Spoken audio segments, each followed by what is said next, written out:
Hello, sixth grade. How are you today? Our lesson today is reading A Housemaid's Diary. Let's take a preview.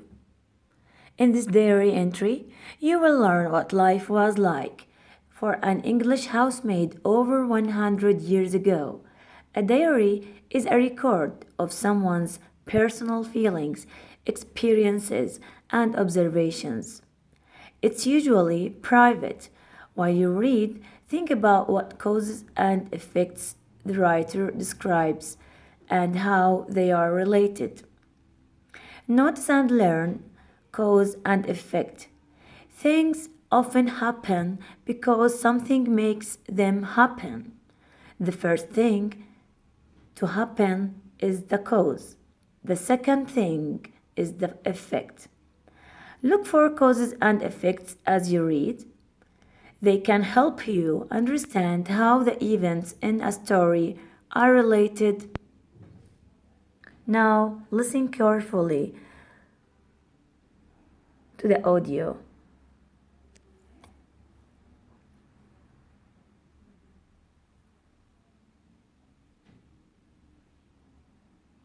Page 120. Read A Housemaid's Diary. Amelia Slater, age 13, worked in a country house in England at the beginning of the 20th century. In this entry from her diary, she describes a typical day as a servant in the house of Lord and Lady Bosden. Life in the early 1900s was very different from the way it is today. It was legal for children as young as 9 to go to work, and many children never went to school at all. January 20, 1908. Dear Diary, I had a fright today. That boy, Mickey Hill, brought some logs for the fireplaces and made a silly face. It was so funny I laughed out loud. But just then, his lordship saw me. He looked furious, and I've been worrying about it ever since. Diary, I'm so glad I can tell you these things. When I write down my problems, it makes them seem a little less dreadful. I'm sure that when I read this again years from now, it's going to seem funny instead of frightening. My day started at 5:30 this morning. I jumped out of bed and raced downstairs to see if Emma had lit the range and boiled water for tea. Our boss, Mrs. Maggs, the housekeeper, likes her tea and toast at 6 o'clock, so that's the first thing I have to do. Lucky her. The rest of us have to wait until 8 o'clock for breakfast. Next, I gathered the broom and dustpan and began my cleaning duties. After a while, I heard the other servants, Emma, Betty, Lily, and Hattie, getting ready for breakfast. I wanted to join them, but I still had some dusting to do, and I couldn't hurry in case I broke something. A servant named June had once been assigned the task of dusting her ladyship's vases, and she broke one. She told Mrs. Maggs that the vase had been broken but didn't confess that she'd done it. Mrs. Maggs found out, of course, and June was dismissed on the spot. After breakfast, Mrs. Maggs told me to help Hattie and Lily with the laundry. I love this task. The soap smells wonderful, and the steam from the big copper cauldrons full of boiling water keeps us warm. When the laundry was finished, we joined the other servants in the dining hall for lunch. It was beef stew, again. The meat was gristly, but at least the carrots were fresh. In the afternoon, Betty, who attends Lord and Lady Bosden's daughters, asked me to help her put out the ladies' riding clothes. They were going to ride their horses to the lake. It was then, while Betty and I were watching them ride away, that Mickey Hill made that face and I laughed. "And what are you laughing at?" I heard someone say behind me. I whirled around, and there was his lordship. He looked so fierce that I didn't know what to say. Then he walked off without even waiting for an answer.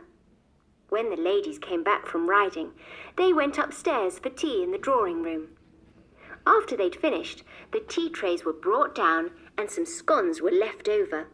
Rosie, the cook, gave one each to Hattie, Lily, and me. Rosie told us to eat them quickly before Mrs. Maggs saw us. Mrs. Maggs wouldn't approve. She's very strict. We had cabbage soup and bread for dinner.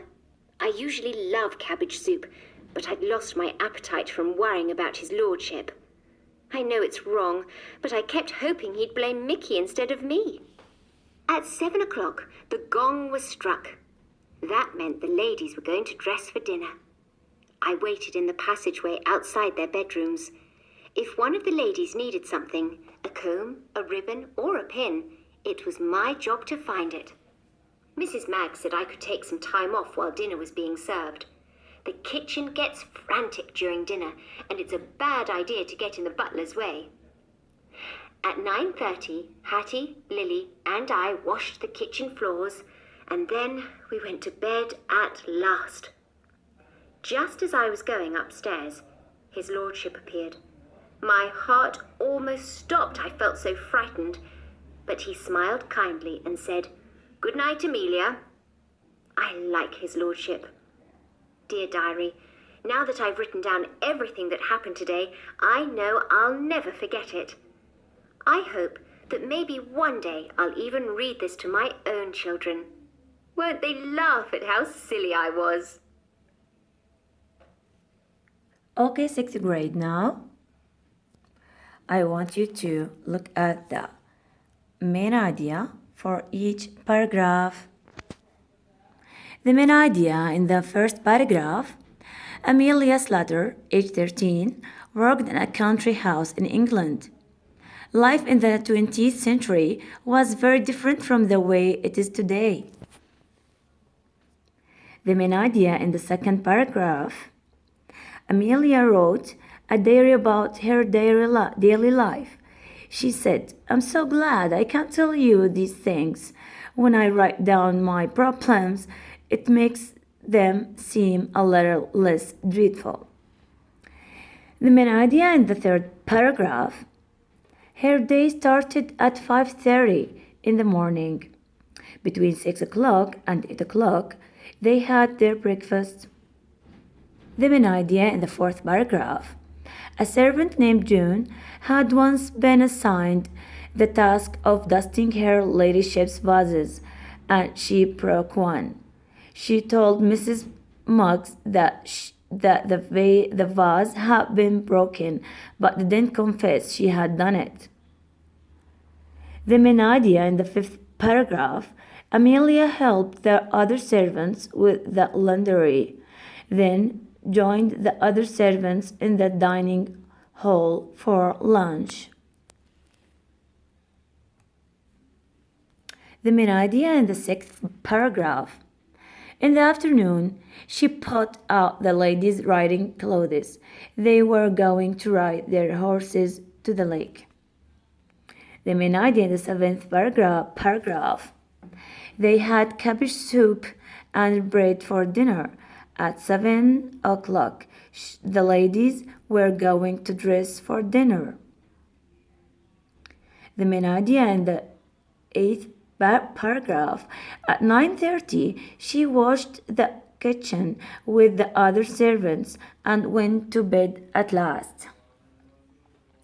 The main idea in the ninth paragraph: she wrote in her diary that she wrote down everything that happened, and one day she will even read this to her children. I hope that you enjoyed the diary for this housemaid. Okay, sixth grade, I want you now to look at this. You have a homework in your student book, page 122, exercise B and C only. Okay? That's for today, sixth grade. Thank you. Bye-bye.